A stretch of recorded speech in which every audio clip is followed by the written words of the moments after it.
우리 90년대 초반에 시청률이 60%가 넘었던 아들과 딸이라는 드라마가 있었습니다. 혹시 기억하시나요? 네. 한날 한시에 태어난 이란성 쌍둥이 남매 이야기인데요. 아들은 최수종 배우가 맡고 딸은 김희애 배우가 맡아서 연기했습니다. 아들은 너무 귀한 7대 독자라서 이름이 귀남이입니다. 그리고 딸은 아들 다음에 나와서 후남이입니다. 이 7대 독자 아들은 딸보다 좋은 음식을 먹고 좋은 대우를 받고 좋은 환경에서 공부합니다. 그런데 딸은 자신과 이 남자 형제의 생일날 남자 형제한테 생일상을 차려주고 자신은 부엌에서 생일 축하도 받지 못한 채 일을 합니다. 아무리 부모에게 잘해도 구박덩어리일 뿐입니다. 이 아들을 가리켜서 심리학에서는 골든 차일드라고 이야기하는데요. 골든 차일드는 자기 중심적인 부모의 사랑과 인정을 한 몸에 받는 존재입니다. 부모의 자랑이자 부모를 빛내줄 보물입니다. 딸은 스케이프고트입니다. 스케이프고트란 희생양, 즉 구약에서 제사장이 이스라엘 백성들의 죄를 모두 전가하여 먼 광야로 내보내는 아사셀 염소를 가리키는 표현인데요. 오늘날 이 희생양은 주로 사회심리학적인 용어로 사용되는데 다른 사람의 이익이나 목적을 위해 희생되는 사람을 가리켜서 이야기합니다. 스케이프고트는 부모에게 필요할 때만 찾는 존재입니다. 골든 차일드에게는 하지 못하는 부정적인 감정들을 모두 쏟아내고 아무렇게나 대해도 되는 감정 쓰레기통입니다. 이 드라마에서 딸은 대학 입시에 성공하고 아들은 실패합니다. 그런데 딸은 축하받기는커녕 너 때문에 우리 아들이 떨어졌다고 원망을 받습니다. 딸은 홀로 상경에서 갖은 역경을 겪으면서 작가로 성장합니다. 그리고 훗날 어머니가 딸에게 그동안 차별해서 미안했다고 사과하는 장면이 나옵니다. 그러면 무조건적인 사랑을 받고 자란 골든 차일드 아들은 늘 행복했을까요? 이 아들의 삶도 그렇게 행복하지만은 않았습니다. 이 아들은 수의사가 되고 싶었지만 부모님이 법대에 가라고 하기 때문에 법대에 진학하게 됩니다. 그래서 자신의 꿈을 접게 되고요. 또 임신한 아내가 염탄불 좀 갈아달라고 했더니 너 우리 엄마가 아시면 너 큰일 날 소리 하고 있어. 어떻게 나한테 이런 걸 시킬 수가 있어? 이렇게 이야기를 하면서 가부장적인 태도로 인해서 아내와 갈등을 빚게 됩니다. 결국 골든 차일드도 스케이프고트도 모두 행복하지 못하고 부모님의 비뚤어진 사랑의 희생양이 되어버립니다. 부모의 사랑과 관심을 독차지했던 골든 차일드는 자기 중심적인 사람으로 자라납니다. 그래서 스케이프고트인 다른 형제자매들에게 미움의 대상이 되고 자녀들 간의 관계가 나빠지게 됩니다. 골든 차일드는 늙어서 더 이상 자신을 지원해 줄 수 없는 부모님을 무시하게 될 수도 있습니다. 또 스케이프고트는 자신에게 여태까지 상처를 주었던 부모님을 원망하면서 그 상처 때문에 부모님을 보지 않으려고 하는 거리를 두는 경우도 있습니다. 골든차일드 자녀는 많은 유산을 차지하고 스케이프고트 자녀는 적은 유산을 받거나 부모를 부양하는 의무를 지게 되기도 합니다. 아주 옛날 이야기 같지만 생각보다 이런 골든차일드와 스케이프고트가 우리 주변에 많이 있습니다. 또 우리 사회에도 많이 나타나고 있습니다. 오늘은 성경 속에서 야곱의 가정을 통하여 이 골든차일드와 스케이프고트에 대한 이야기를 함께 나누고자 합니다. 제가 아들이 둘 있는데요. 자녀가 둘만 되어도 이 아이들이 서로 경쟁하고 부모님의 인정과 사랑을 갈구하게 됩니다. 그래서 이런 질문을 하죠. 엄마는 누굴 더 사랑해? 그럼 뭐라고 대답할까요? 너는 첫째는 첫째라서 예쁘고 둘째는 둘째라서 예뻐. 이렇게 말해줘야지 모범 답안이겠죠. 자, 야곱은 형 에서와 쌍둥이 형제입니다. 어머니 뱃속에서부터 둘이 다투었습니다. 야곱은 형의 발 뒤꿈치를 잡고 나온 자라는 이름의 뜻을 갖고 있습니다. 야곱은 차남이 되었지만 장자가 되고 싶었습니다. 이 가부장제 사회에서 아버지의 사랑과 아버지의 인정을 독차지하는 장자에서는 골든 차일드입니다. 그리고 아버지에게 사랑받지 못하고 인정받지 못하는 야곱은 스케이프고트가 되었습니다. 에서는 자기가 가진 장자권의 무게를 가볍게 여겼습니다. 그래서 붉은 죽 한 그릇에 장자권을 팔아버리고 맙니다. 야곱은 장자권을 사고 또 아버지를 속여서 장자의 축복을 받습니다. 그리고 화가 나서 자신을 죽이려는 에서를 피해 외삼촌이 있는 밧단 아람으로 달아나게 됩니다. 야곱은 외삼촌 아래서 일하면서 외삼촌의 두 딸 중 라헬을 사랑하게 됩니다. 그래서 외삼촌 라반 밑에서 7년 동안 일하며 라헬과 결혼할 날만 기다렸습니다. 그런데 결혼식 날 라반은 야곱을 속이고 레아를 대신 결혼시킵니다. 여기에서 야곱 가정의 비극이 시작됩니다. 창세기 29장의 31절에서 30장 24절을 보시면 르우벤에서 요셉에 이르기까지 야곱의 자녀들의 출생과 더불어 그 이름의 뜻을 설명해 주고 있습니다. 화면을 한번 보여주시죠.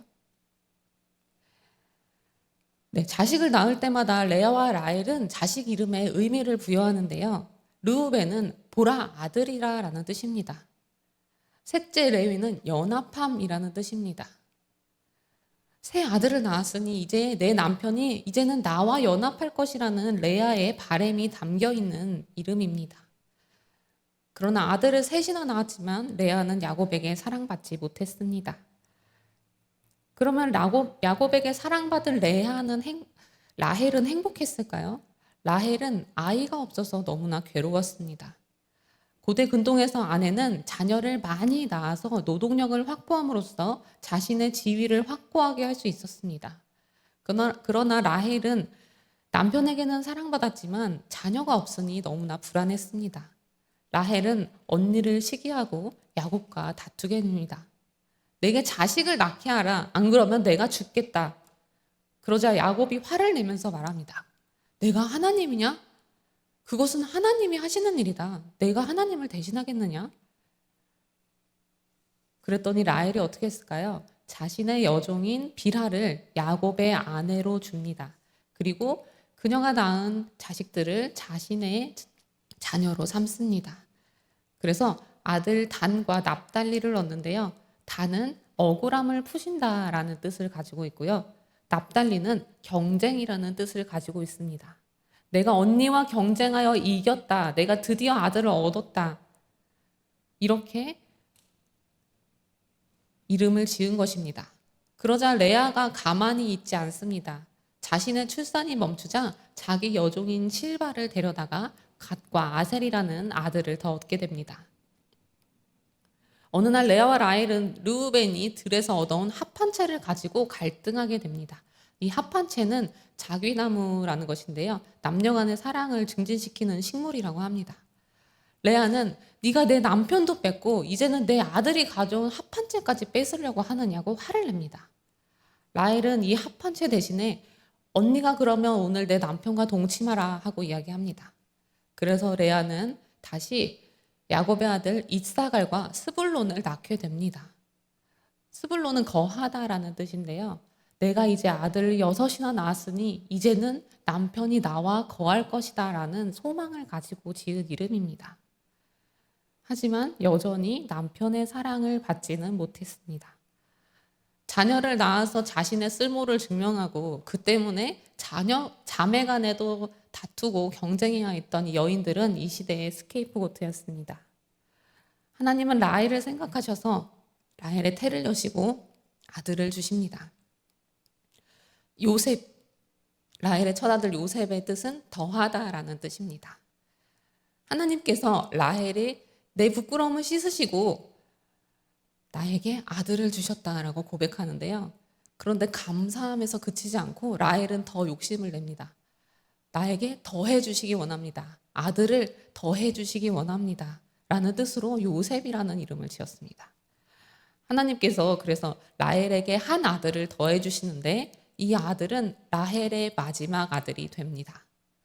남편의 사랑으로 채워지지 않은 불안한 마음을 채워줄 자녀, 그렇게 바라던 아들을 얻어서 이제 언니와의 경쟁에서 승리하고 남편과 자녀와 행복하게 살 줄 알았는데 라헬은 난산으로 어린 두 아들을 남겨두고 세상을 떠나게 되었습니다. 얼마나 슬프고 한스러웠겠습니까? 그래서 산고 끝에 죽어가면서 이 아들의 이름을 베논이라고 짓는데요. 이는 내 슬픔의 아들이라는 뜻입니다. 훗날 야곱이 이 막내 아들의 이름을 오른손의 아들이라는 뜻의 베냐민으로 바꿉니다. 이렇게 야곱은 네 아내로부터 12명의 아들과 디나라는 딸을 얻었습니다. 이 대가족의 삶은 행복할까요? 레아가 지은 자녀의 이름에서 알 수 있듯이 이 자녀들은 태어나기 전부터 이미 불행했습니다. 내 어머니를 사랑하지 않는 아버지의 모습을 보고 자랐습니다. 남편의 사랑과 본부인으로서의 인정을 갈구하며 괴로워하고 자매와 경쟁하는 어머니의 모습을 보고 자랐습니다. 비라와 실바의 자녀들은 여종이었던 어머니의 주인들이 시기와 경쟁하려고 자신들을 태어나게 했다는, 첩의 자녀로 태어났다는 차별을 받으며 자랐습니다. 아마도 라헬이 죽은 후 요셉과 베냐민은 엄마도 없는 불쌍한 아이들이라는 아버지의 편애를 받았을 것입니다. 그러면서 다른 형제와 양어머니들에게는 곱지 않은 눈초리를 받으며 자랐을 것입니다. 야곱은 본인 역시 형 에서와 경쟁하며 아버지의 사랑과 신뢰를 받지 못해서 괴로웠던 기억을 가지고 있음에도 불구하고 아버지의 인정을 받고 사랑을 받기 원하는 자녀들의 마음을 헤아려 주지 못했습니다. 오늘 본문에서 야곱은 여러 아들 중 요셉에게만 채색 옷을 입혀줍니다. 이 채색 옷은 화려하게 장식된 예복, 긴 소매 옷입니다. 이런 옷은 고대 근종에서는 족장과 그의 후계자만이 입을 수 있었습니다. 그러니까 요셉이 채색 옷을 입었다는 것은 11번째 아들인 요셉이 야곱의 후계자가 되었다는 뜻입니다. 차남으로서 장자권을 얻은 야곱이 11번째 아들에게 장자권을 주는 파격적인 결정을 한 것입니다. 야곱의 육적인 장자는 르우벤이지만 야곱의 마음속의 장자는 요셉입니다. 야곱의 입장에서 레아나 비라나 실바는 자기가 결혼하고 싶어서 결혼한 아내가 아닙니다. 그 자녀들도 자신이 원해서 얻은 자녀들이 아닙니다. 야곱은 그저 자신이 사랑하는 여인과 낳은 첫 아들 요셉을 골든 차일드로 삼았습니다. 애정과 관심도 없고 마음에도 안 드는 다른 자녀들은 자연스럽게 스케이프고트가 되었습니다. 골든 차일드가 된 요셉과 스케이프고트가 된 10명의 아들들 모두 행복하지 못했습니다. 서로 상처 주고 상처받게 되었습니다. 오늘 말씀 2절을 보시면 17살의 요셉이 그의 형들과 더불어 양을 칠 때에 그의 아버지 아내 비라와 실바의 아들들과 함께 있었는데 그 잘못을 아버지에게 고했다고 이야기하고 있습니다. 여종인 비라와 실바의 아들들이 들판에서 양을 치는데요. 이들은 여종의 자식이기에 야곱과 정식으로 결혼한 레아나 라헬의 자식들보다 더 낮은 지위에서 열등감을 느끼고 살았을 것입니다. 그런데 17살의 요셉이 채색 옷을 입고 이들과 함께 있습니다. 채색 옷은 양치기가 입는 옷이 아닙니다. 요셉은 장자로서, 관리자로서 형들과 함께 있었습니다. 그리고 형들이 뭐 잘못하는 거 없나 지켜보다가 잘못하면 아버지에게 일러 바치는 일을 했던 것입니다. 첩의 자식으로 차별받는 형들이 요셉을 볼 때 얼마나 약이 올랐겠습니까? 안 그래도 서러운데 한술 더 떠서 요셉이 제가 꿈을 꿨는데요. 우리가 밭에서 곡식단을 묻는데 형들의 곡식단이 제 곡식단한테 절을 했어요. 해와 달과 11별이 제 별한테 절을 했어요. 이런 이야기를 해대니 형들의 눈에 요셉이 미워 보일 수밖에 없었습니다. 요셉에게 곱게 말할 수가 없었습니다. 결국 형들의 마음속에 깊이 쌓였던 분노와 서름이 터져 나오고 말았습니다. 창세기 37장 19절에서 20절의 말씀 함께 읽겠습니다. 서로 이르되 꿈꾸는 자가 오는도다.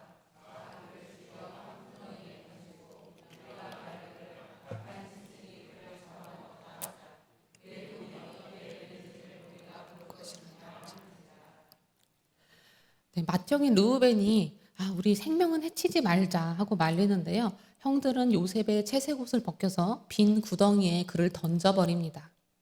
그리고 유다는 야, 우리 형제인데 얘를 죽여서 우리가 얻을 게 없다.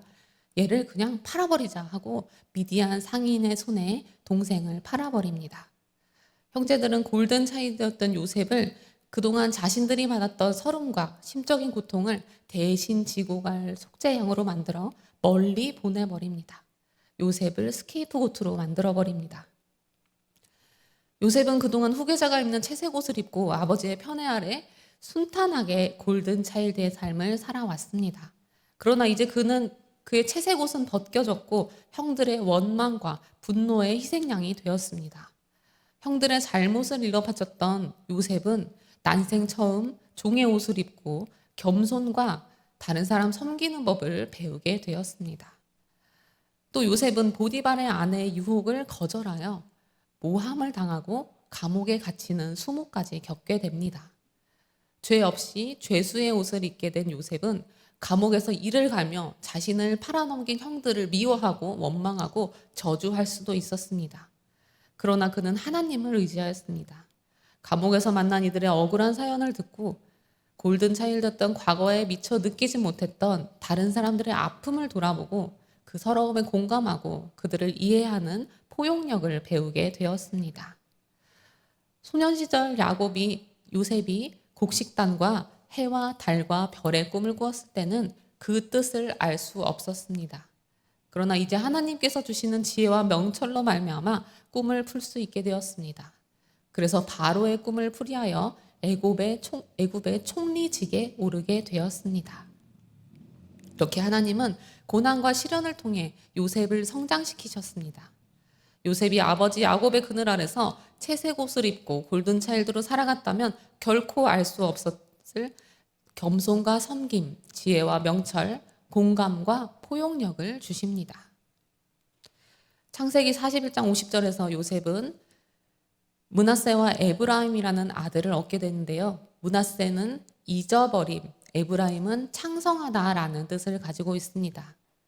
하나님이 내게 내 모든 고난과 내 아버지 집에 있었던 일을 잊게 하시고 내가 수고한 땅에서 나를 번성하게 하셨다는 요셉의 신앙 고백이 담긴 이름입니다. 이렇게 하나님은 형제들을 향한 분노와 원망으로 가득 찰 뻔했던 요셉의 인생을 인도하셨고 연약한 인생이 믿고 의지할 분은 참 부모이신 하나님밖에 없음을 알게 하셨습니다. 애굽의 주변 나라에 긴 흉년이 들었습니다. 그래서 많은 백성들이 애굽으로 곡식을 사러 오게 되었습니다. 야곱의 아들들도 애굽으로 곡식을 사러 왔습니다. 그리고 요셉이 그들을 알아보았습니다. 형들을 다시 만났을 때 요셉의 마음은 어땠을까요? 내가 다 잊었다고 했는데 잊었던 지난날의 분노와 상처들이 원망이 되살아났을 것입니다. 그러나 요셉은 형들에게 해묵은 감정을 쏟아내는 대신에 짐짓 모른 채 하며 형들을 시험합니다. 나를 미워하고 괴롭게 했던 형들이 어떻게 달라졌는지 성숙했는지 시험하는 것입니다. 첫 번째 시험으로 요셉은 형들을 정탐꾼이라고 몰아세웁니다. 형들은 매우 억울해하며 우리는 모두 한 사람의 아들들이며 우리의 막내는 아버지와 함께 있습니다. 우리는 모두 형제입니다. 라고 항변합니다. 요셉은 형들을 가두었다가 시므온 한 사람을 인질로 잡고 막내를 데려와야 너희들이 정탐꾼이 아니라는 말을 내가 믿겠다고 으름장을 놓습니다. 형들은 요셉이 애굽 사람인 줄 알고 그 앞에서 자기들끼리 이야기합니다. 우리가 요셉을 팔아버려서 우리가 그 죗값을 이제 받는구나 한탄합니다. 가나안으로 돌아온 아들들은 아버지에게 말씀드립니다. 우리가 베냐민을 데려가야 시므온이 풀려낼 수 있습니다. 하지만 야곱은 대가족의 생계가 걸려있는데도 아들의 목숨이 걸려있는데도 베냐민만은 절대 보낼 수 없다고 이야기합니다. 창세기 42장 36절의 말씀 함께 읽겠습니다. 그들의 아버지 야곱이 그들에게 이르되 너희가 내게 내 자식들을 잃게 하도다.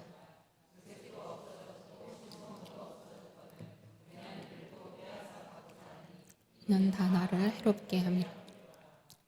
가정 안에서 갈등이 생겼을 때 스케이프고트는 모든 문제의 원인으로 지목됩니다.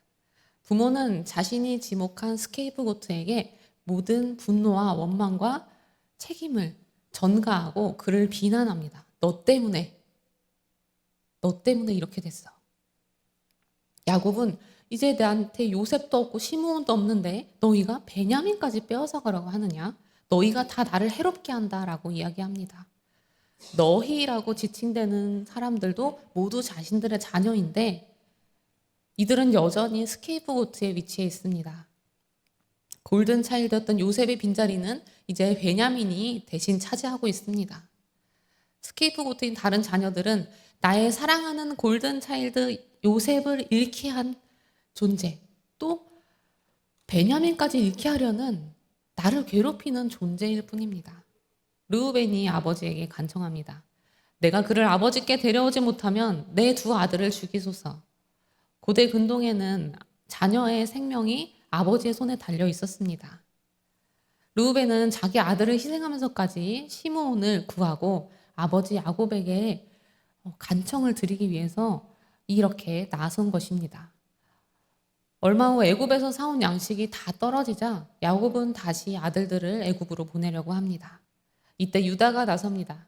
아버지 베냐민을 보내주셔야 우리가 다시 애굽에 갈 수 있습니다. 그 사람이 너희 아우를 데려오지 않으면 내 얼굴을 보지 못할 것이라고 했습니다. 아버지가 그렇게 지체하지 않으셨다면 우리가 벌써 2번이나 갔다 왔을 것입니다. 그러자 야곱은 또다시 스케이프고트인 자식들을 원망합니다. 43장 6절을 보시면 너희가 어찌하여 또 다른 아우가 있다고 말해서 나를 괴롭게 하느냐. 자식들을 원망하고 비난합니다. 유다는 자신이 담보가 될 테니 내가 만일 베냐민을 아버지께 데려다 주지 못하면 내가 영원히 죄를 지겠다고 이야기합니다. 그래서 이런 우여곡절 끝에 베냐민을 데리고 다시 애굽으로 가게 됩니다. 애굽에서 요셉에게 2번째 시험을 당하게 되는데요. 형제들과 함께 식사를 한 요셉이 베냐민의 자루에 자신의 은잔을 숨겨놓습니다. 그리고 그를 도둑으로 몰아서 그를 잡아두려고 합니다. 이때 유다가 자기가 베냐민을 대신해 인질이 되겠다고 말합니다. 내가 종이 되겠습니다. 내 동생 요셉을 잃고 괴로워했던 우리 아버지가 늙으신 아버지에게 베냐민을 꼭 데려다 드려야 합니다. 아버지가 괴로워하시는 모습을 내가 볼 수 없습니다. 라고 간청합니다. 마침내 얼어붙었던 요셉의 마음이 녹았습니다. 이제 요셉의 형들은 이전에 자신을 미워하고 자신을 매정하게 상인에게 팔아버렸던 그 못된 형들이 아닙니다. 아버지가 사랑하는 베냐민을 질투하거나 매정하게 동생을 버리고 돌아서는 형들의 모습이 아닙니다. 늙으신 아버지가 사랑하는 동생을 아끼는 성숙한 모습을 보여주고 있습니다. 요셉은 그제서야 형들에게 자신의 정체를 밝힙니다. 그동안 잊으려고 했지만 다시 되살아나는 지난날의 고통에 혼자 몸부림치던 요셉. 나도 모르게 끌리는 내 혈육의 정에 몰래 눈물 지었던 요셉은 이제 형들에게 나를 보내신 이는 하나님이시라고 고백하며 형들을 용서할 만큼 성숙했습니다. 창세기 45장 4절의 말씀입니다. 당신들이 나를 이곳에 팔았다고 해서 근심하지 마소서, 한탄하지 마소서. 하나님이 생명을 구원하시려고 나를 당신들보다 먼저 보내셨나이다. 이후 요셉은 아버지와 제외하고 온 가족을 애굽으로 불러들여 거하게 합니다. 그런데 창세기 50장에서 야곱이 죽자 이 형들이 다시 불안해합니다. 요셉이 아버지가 돌아가셨으니까 옛날 일을 다시 들먹이면서 우리한테 안갚음을 하지 않을까?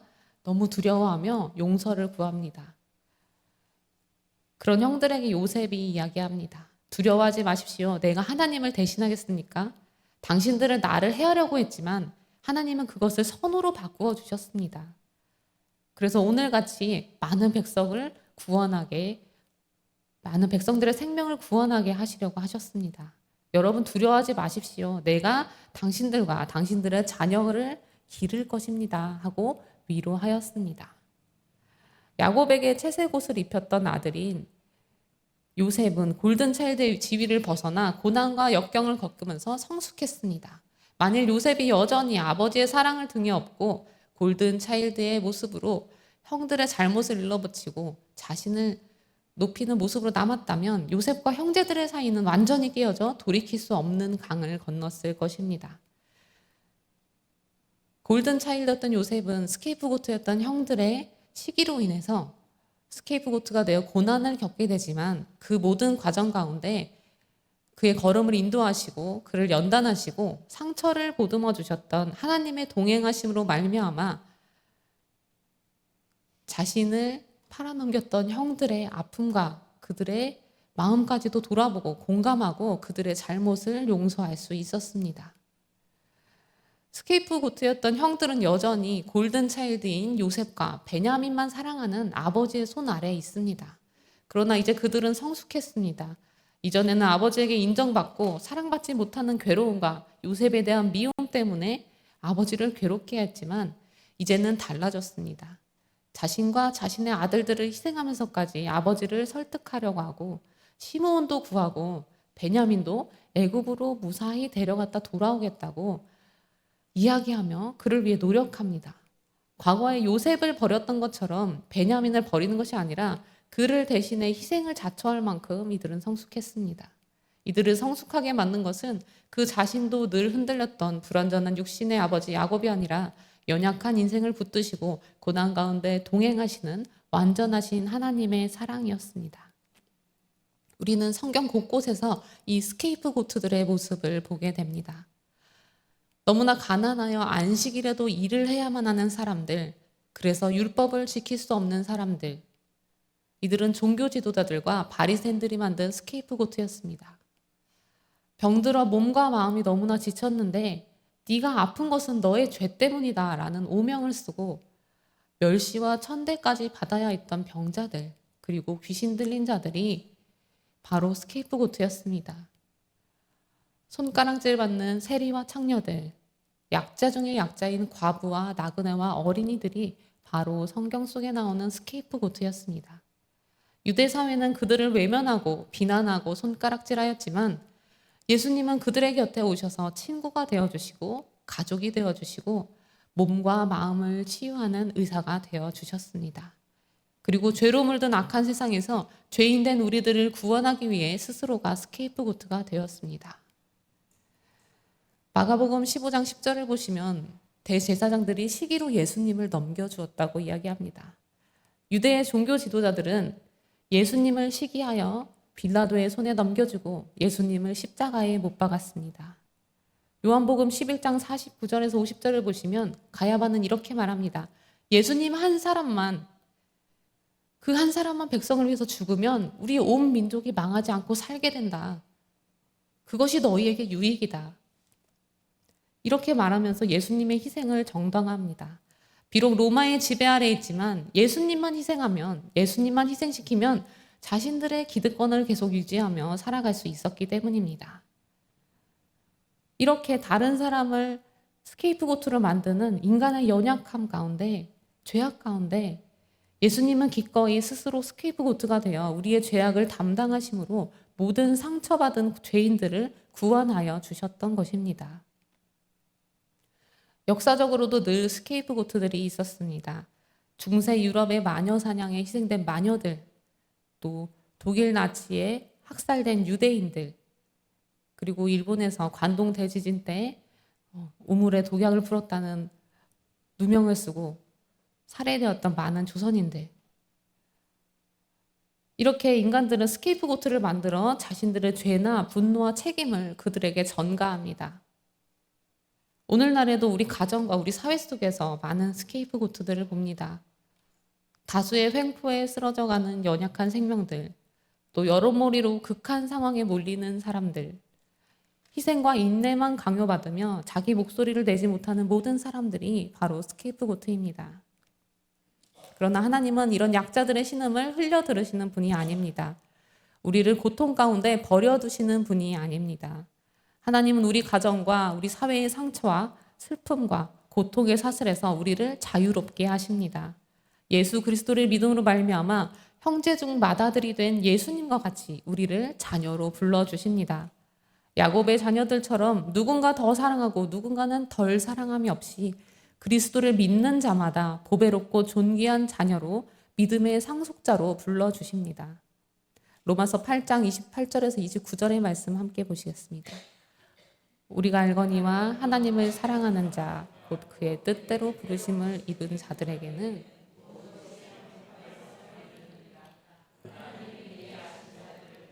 그의 아들의 형상을 본받게 하기 위하여 믿음을 정하셨으니 이는 그로 많은 형제 중에서 맏아들이 되게 하려 하심이라. 아멘. 야곱의 자녀들은 아버지에게 사랑을 받은 골든 차일드나 아버지의 사랑을 받지 못한 스케이프고트 자녀들이나 그 인생이 행복하고 순탄하지 않았습니다. 불완전하고 연약한 인간인 야곱의 자녀인 우리들도 마찬가지입니다. 부모로부터 또 가정으로부터 사회로부터 사랑과 인정받지 못하고 때로는 불공평한 대우를 받고 눈물과 고난 속에 살아가기도 합니다. 때로는 사랑과 인정이 독이 되고 아집이 되고 오만이 되기도 합니다. 그러나 우리는 이 세상에 소망을 두고 살아가는 인생이 아닙니다. 내가 받은 상처에 머물러서 이 사회가 주는 상처에 잠겨서 고통을 곱씹으며 괴로워하고 미워하고 분노하는 인생에 그쳐서는 안 됩니다. 우리가 구할 것은 아버지의 특별한 관심과 사랑을 받는 골든 차일드가 되는 것이 아닙니다. 형제와 이웃들 위에 군림하며 자기 중심적으로 살아가는 인생이 아닙니다. 연약한 인간의 모습으로 오셔서 이 땅의 스케이프고트들의 삶을 이해하고 공감하며 그들에게 손 내밀어 주신 하나님의 독생자 예수 그리스도를 믿고 구원의 은혜로 거듭나는 인생이 되기를 우리 주님께 구해야 합니다. 야곱의 자녀로 살아오며 주고받았던 상처와 아픔을 끊고 이제는 하나님의 자녀로 거듭나 그 사랑에 붙들린 바 되어 살아가야 합니다. 기꺼이 우리를 위해 희생양이 되어주신 그리스도의 사랑으로 연약한 인간인 야곱의 자녀가 아닌 하나님의 자녀로 더불어 함께 살아가며 나아가는 인생이 바로 우리 그리스도인들이 살아가야 할 인생인 줄 믿습니다. 가정의 달인 5월이 어느덧 다 지나가고 있습니다. 우리를 보배롭고 존귀한 하나님의 자녀로 부르시는 놀라운 그 사랑 안에서 언제나 감사와 평안 가운데 살아가시는 우리 전주 안디옥 교회의 모든 성도님들 되시기를 주님의 이름으로 축복합니다. 이 시간 우리 함께 찬양하겠습니다.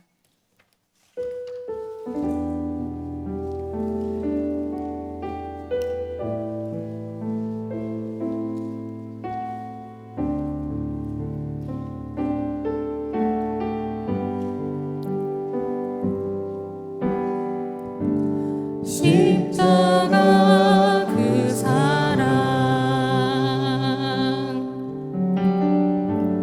멀리 떠나서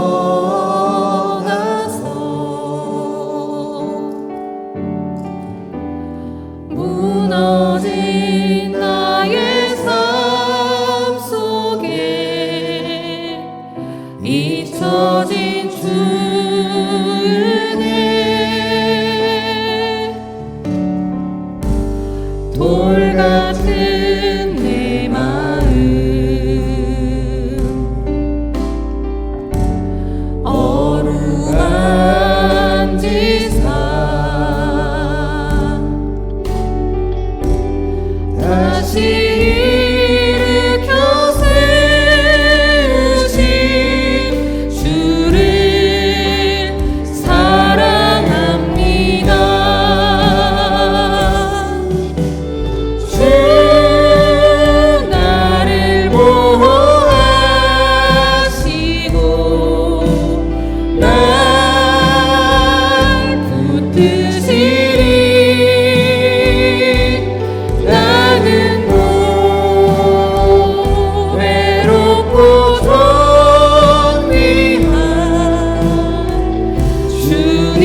가지 기도 제목 놓고 함께 기도하기 원합니다. 하나님, 나와 우리 가정과 사회 속에 스케이프고트를 만들어내는 악순환의 고리를 끊기 원합니다.